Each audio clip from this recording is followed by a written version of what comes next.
Bonjour à tous et bienvenue dans le numéro 42 de la saison 3 de l'Hebdo de Direct par Catch, un numéro particulièrement chargé parce qu'on est vraiment dans la dernière ligne droite avant Noël et également en plein cœur du Black Friday puisqu'au moment où cette vidéo est publiée, vous êtes le vendredi noir.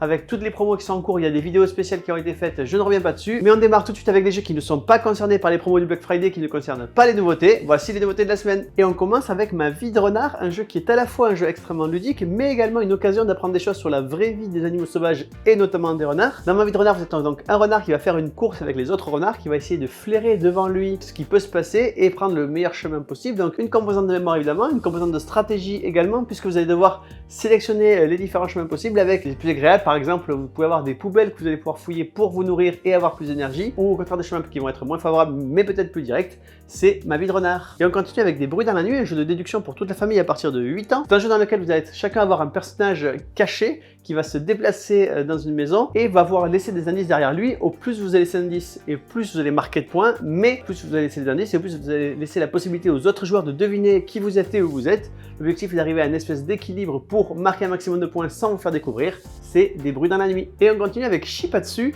un jeu littéralement de merde puisque l'objectif du jeu c'est de contrôler vos sphincters. Vous allez à chaque tour augmenter la pression sur les sphincters de tout le monde et si vous arrivez à un seuil critique qui peut être 31, 61 ou 91, eh bien c'est le drame et vous avez perdu. Un jeu évidemment d'ambiance avec un thème un peu particulier, c'est Shipatsu. Et on continue avec une nouvelle gamme de jeux qui s'appelle Disney's Sorcerer's Arena, qui est basée évidemment sur le jeu vidéo du même nom, dans lequel les joueurs vont pouvoir faire s'affronter des héros de Disney, des différentes licences Disney. L'objectif est de collecter 20 points ou d'avoir le plus de points quand la partie s'arrête. Et comment on collecte des points? Soit en éliminant un personnage adverse, soit en prenant le contrôle de certains lieux du terrain qui vont permettre de rapporter des points à tous les tours. Et d'ores et déjà vous avez une boîte de base avec 8 personnages, mais également directement 2 extensions, avec chacune 3 personnages qui sont thématisés. Alors une contre vents et marées qui va plutôt rapporter des personnages de la mer avec Stitch, le capitaine de Pirates des Caraïbes et Vaiana, et l'autre avec des personnages qui vont vous donner le frisson puisque ça s'appelle Frisson Garanti. Il y a Jack de l'étrange Noël de Monsieur Jack, il y a le méchant de Taram et le Sauron Magique et la mère Gothel, et évidemment on va faire un PK Game Pack avec les 3 boîtes à tarif promotionnel. Et on continue avec un jeu extrêmement original qui s'appelle Vagrant Song, qui est un jeu coopératif et narratif. L'histoire du jeu c'est que vous êtes un vagabond dans un train qui va vers le Far West et que vous allez rencontrer différents spectres et fantômes. Sans trop vouloir vous dévoiler l'intrigue du jeu parce qu'elle est assez riche, vous allez devoir rendre l'humanité à ces fantômes. Vous avez différents personnages pour ça et chaque personnage a ses propres caractéristiques. Donc certains personnages vont aller courir plus vite, d'autres vont frapper plus vite sur les esprits frappeurs. Et puis vous allez collecter également du matériel, des babioles qui vont permettre évidemment d'avancer dans l'histoire, sachant qu'au fur et à mesure que l'histoire avance, vous avez des nouvelles mécaniques de jeu, vous avez des nouveaux esprits, bref, beaucoup de choses qui vont s'additionner. Les illustrations, moi je les trouve absolument magnifiques, elles sont dans la lignée d'un Cuphead. Et pour les premiers qui prennent Vagrant Song, il y a également un scénario supplémentaire qui est fourni juste pour les premiers tirages de la boîte. C'est Vagrant Song. Et on continue avec Free to Play, un jeu de Luc Raymond et Romaric Dallonier qui ont notamment fait ensemble Splitto, mais aussi séparément Sky Team, le jeu qui fait énormément parler de lui pour Luc Raymond, mais également Focus et plein d'autres pour Romaric Dallonier. Ici avec un jeu de cartes dans lequel au début de partie on va sortir 7 cartes qui ont donc une couleur et une valeur, et à chaque tour vous allez simultanément choisir une carte de votre main et la jouer, et celui qui a la carte la plus proche de la carte objective, donc celle qui est au milieu de la table, remporte le pli, et ainsi de suite 7 fois, sachant qu'à la fin de la partie vous marquez des points pour la plus grande liste que vous avez fois la plus petite liste que vous avez. Donc à vous de bien doser le fait d'avoir une couleur la plus forte possible, mais également que votre couleur la plus faible ne soit pas trop faible. C'est Free to Play. Et on continue avec un autre jeu de cartes, un jeu de Thomas Favrelière qui a également fait Alvéola qui est sorti cette année. Ici c'est un jeu de cartes coopératif dans lequel vous allez devoir affronter différents monstres avec évidemment vos cartes, sachant qu'à chaque tour vous n'avez pas le droit de communiquer, simplement vous pouvez faire un signe positif ou négatif sur le contenu de votre main et jouer des cartes face cachée contre les monstres en espérant que la valeur totale de tous les joueurs batte la valeur des monstres. Mais évidemment il va falloir garder les cartes les plus grosses pour les monstres les plus gros, sachant qu'il y a 2 chapitres donc avec une progression de la difficulté du jeu, un chapitre avec 4 scénarios, un autre avec 5 scénarios.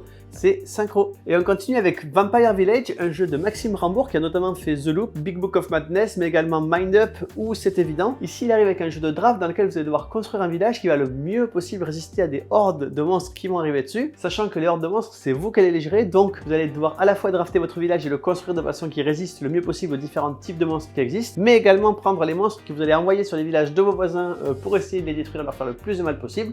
Celui qui a le village à la fin qui a le mieux résisté aux monstres remporte la partie, c'est Vampire Village. Et on continue avec Saori, un jeu post-apocalyptique qui se passe au Moyen-Orient. Vous allez donc devoir collecter un maximum de ressources ressources pour devenir le nouveau chef de la guilde des marchands, sachant que vous avez à chaque tour un chameau à déplacer et vous déplacez votre chameau jusqu'à une case et récupérez les ressources sur cette case, mais vous déplacez également un chameau neutre qui va pouvoir vous permettre de bloquer vos adversaires et peut-être réserver certaines cases à vous, mais vos adversaires vont pouvoir ensuite redéplacer ce chameau. Donc un jeu stratégique mais aux règles extrêmement simples, c'est Sawari. Du Moyen-Orient à l'Extrême-Orient avec Imiki. Imiki, c'est un jeu plutôt abstrait dans lequel vous allez avoir des cubes que vous allez pouvoir faire progresser sur un damier. À chaque fois que vous faites progresser un cube, vous devez le retourner sur la phase suivante qui vous permet d'y aller, et que si deux cubes de deux adversaires se retrouvent face à face, il va y avoir combat, et le combat se passe à la façon d'un Shifumi, c'est-à-dire que si vous avez un cube sur la face de l'eau, il va battre le feu de la face adverse, si c'est le feu, il bat le bois, et le bois bat l'eau. C'est extrêmement simple, mais il y a d'énormes implications stratégiques puisque chaque déplacement va modifier la phase de votre dé. C'est Imiki. Et on continue avec Evil Corp, un jeu dans lequel vous jouez le rôle de monstres qui vont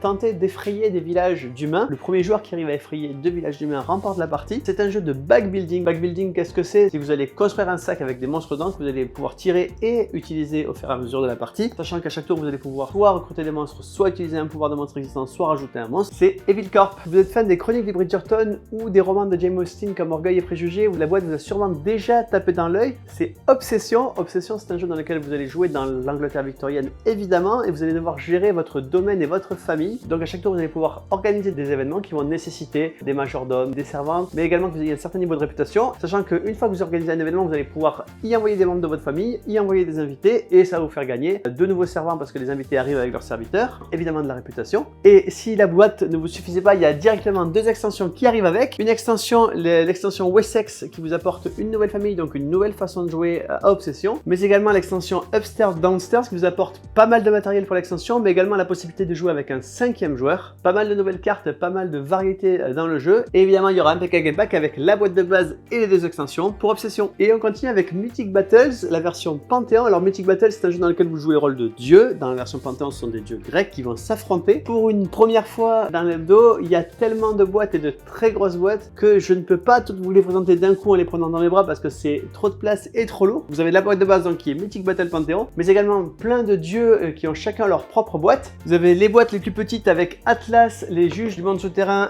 et les héros de la guerre de Troie, mais des boîtes beaucoup plus grosses puisque vous avez la boîte de Pandore, donc c'est la boîte de Pandore, et Phaistos le forgeron, l'ascension des titans avec des nouveaux scénarios pour 2 joueurs et 4 figurines des titans, Poséidon qui va évidemment vous envoyer sur la mer avec 23 nouvelles figurines, et la boîte de Hera avec ses 13 figurines incluses. Évidemment tout ça fait l'objet d'un PK Game Pack avec l'ensemble des boîtes, tous les dieux, toutes les figurines à tarif promotionnel. Et on continue avec un nouveau jeu dans la collection des Tigres du Sud, collection de Shem Phillips et SG McDonald's. Vous savez qu'ils ont d'abord fait tous les jeux des mers du Nord comme Pierre des mers du Nord et tous les autres, puis les royaumes de l'Ouest. Maintenant ils s'attaquent aux Tigres du Sud. Ça se passe donc au Moyen-Orient, ça se passe en 880, et ici donc les érudits du Tigre du Sud, ça va être un jeu dans lequel vous allez jouer des traducteurs qui vont devoir traduire et écrire des livres pour marquer un maximum de points. C'est les érudits du Tigre du Sud. Il y a quelques années sortait 5 minutes donjon, un jeu dans lequel vous aviez 5 minutes pour arriver au boss en jetant des cartes sur ces séides, et puis une fois arrivé au boss il fallait le battre. Et bien ce jeu revient aujourd'hui après quelques années d'absence. Il revient, vous pouvez de nouveau vous le procurer. Il revient avec son extension qui s'appelle Malédiction encore ratée, qui contient un nouveau boss, des nouvelles classes de personnages, et il revient avec un nouveau jeu dans la collection des 5 minutes qui s'appelle 5 minutes mystère. 5 minutes mystère, c'est un jeu totalement différent de 5 minutes donjon. Il va également se jouer en 5 minutes, mais les mécaniques sont tout à fait différentes. Vous allez tourner une carte et l'ensemble des joueurs va devoir chercher sur la carte des symboles qui vont pouvoir décrire au dernier joueur qui a dans ses mains un codex, une espèce de pivot sur lequel il va tourner différents symboles, et on va vérifier à la fin de la manche s'il a trouvé tous les bons symboles sur ce codex. C'est évidemment des enquêtes rejouables puisqu'il y a plein de cartes et que vous ne pourrez pas retenir les symboles de chaque carte. C'est 5 minutes mystère. Et on continue avec la 4e et peut-être la dernière boîte de Micro Macro Crime City qui s'appelle Showdown. Crime City, c'est ce jeu qui est sorti en 2021 qui a remporté et l'As d'Or et le Spiel des Jahres. C'est un jeu d'enquête dans lequel vous avez un immense poster dans lequel vous allez chercher au fur et à mesure de la partie différents éléments qui vont vous permettre de reconstituer une histoire. Pourquoi cette boîte était particulièrement attendue? Bien parce que c'est la 4e, je vous le disais, et qu'elle va donc compléter le grand poster géant. Si vous avez les 4 boîtes de Micro Macro, vous pouvez compléter un grand poster en 4, et il va y avoir de nouvelles enquêtes qui vont se déclencher avec les 4 posters différents. Évidemment, on va faire un PK Game Pack avec les 4 jeux à tarif promotionnel. C'est Micro Macro Crime City Showdown. Et on continue avec Age of Innovation. Age of Innovation, c'est une suite de Terra Mystica. Terra Mystica, c'est un jeu qui a fait un carton absolu quand il est sorti en 2013. Il a notamment gagné le Trick Track d'or. Il a également été nommé dans l'Age de Reco du Kennerspiel des Jahres. Il est toujours extrêmement joué. Il est aujourd'hui 248e meilleur jeu sur BGG, 61e des jeux de stratégie. Ici, il revient sous une autre forme. C'est toujours le même univers. Ce sont des mécaniques qui sont relativement proche mais pas complètement identique, c'est Age of Innovation.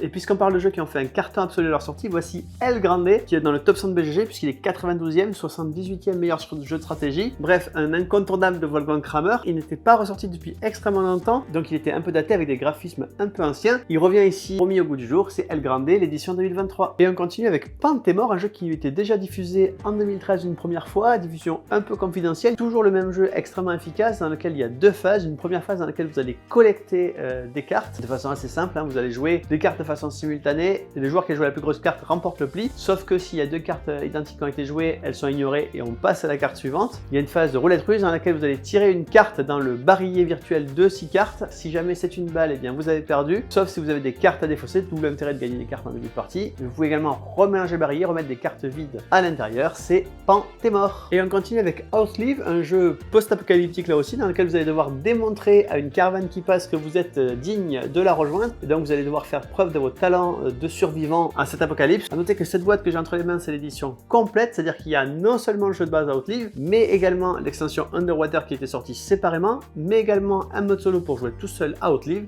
C'est Outlive, la boîte complète. Et une nouvelle boîte dans la collection L'Enquête par courrier, c'est une collection, je vous le rappelle, qui permet à vos enfants de faire un escape game quasiment en autonomie. Et quand ils ont la sensation d'avoir terminé leur escape game, ils vont écrire à l'éditeur qui va prendre le temps de corriger ce qu'ils ont fait et de les féliciter et de compléter ce qu'ils auraient éventuellement raté. Cette fois-ci, l'aventure se passe dans l'espace, c'est donc L'Enquête par courrier dans l'espace. Et on continue avec 3 extensions pour les fans de Metal qui aiment également Zombicide. D'ailleurs, je dis Zombicide, mais ça peut être également Cthulhu Death Medaille ou Massive Darkness ou pas mal d'autres jeux d'ailleurs. Ce sont des figurines qui représentent Eddie, l'espèce de mascotte de Iron Maiden, dans différentes situations. Vous avez une première boîte avec 6 figurines d'Eddie qui s'adaptent à tout un tas de jeux et notamment les déclinaisons de Zombicide. La boîte 2 contient également 6 figurines.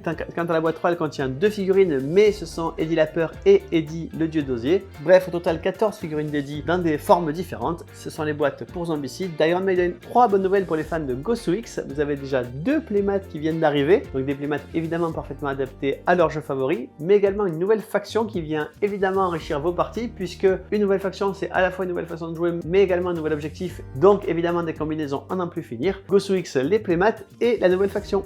Et on continue avec une extension avec 110 nouvelles cartes pour BBQ. BBQ, c'est le Big Bluff Quiz. C'est un jeu de quiz dans lequel on interroge seulement le plus prétentieux pour chaque question. Par exemple, si la question est combien de planètes du système solaire pouvez-vous citer, eh bien un joueur va répondre 5, un autre 6, un autre 7. Et c'est uniquement celui qui répond 7 qu'on va interroger. Donc il va devoir vraiment citer cette planète du système solaire. Tous les autres marquent des points, même s'ils n'étaient pas capables de le faire, peu importe. Si vous avez fini toutes les questions du BBQ avec les 110 questions de la boîte de base, eh bien voici 110 nouvelles questions. Donc des parties à n'en plus finir, c'est BBQ, le supplément spontané. Et on continue avec une extension pour Brasil Impérial, une extension qui va vous permettre de jouer contre un automate. En fait, c'est un nouveau joueur qui va venir vous affronter. Il y a 21 cartes qui vont déterminer comment va jouer cet automate. C'est Automato pour Brasil Impérial. Et on termine avec probablement l'extension la plus attendue de la semaine, c'est Monde Marin pour Ark Nova. Ark Nova, c'est le Trick Track d'or 2023, c'est l'As d'or 2023. C'est un jeu qui a un succès absolument phénoménal. Il est aujourd'hui 4e meilleur jeu de tous les temps sur le site BGG, donc un jeu qui a un succès qui ne se dément pas. Il arrive dans l'extension Monde Marin, donc évidemment avec les animaux aquatiques et les aquariums dans lesquels vous allez devoir les ranger, mais également de nouveaux modes de jeu avec notamment des cartes actions qui vont être un peu asymétriques. Les cartes actions vont être un peu différentes de celles que vous connaissez dans le jeu de base, mais aussi des nouvelles cartes zoo, des nouvelles cartes de décompte de fin de partie et plein d'autres choses. C'est Monde Marin pour Ark Nova. Et bien voilà, le numéro 42 de la saison 3 de l'Hebdo Tirage Package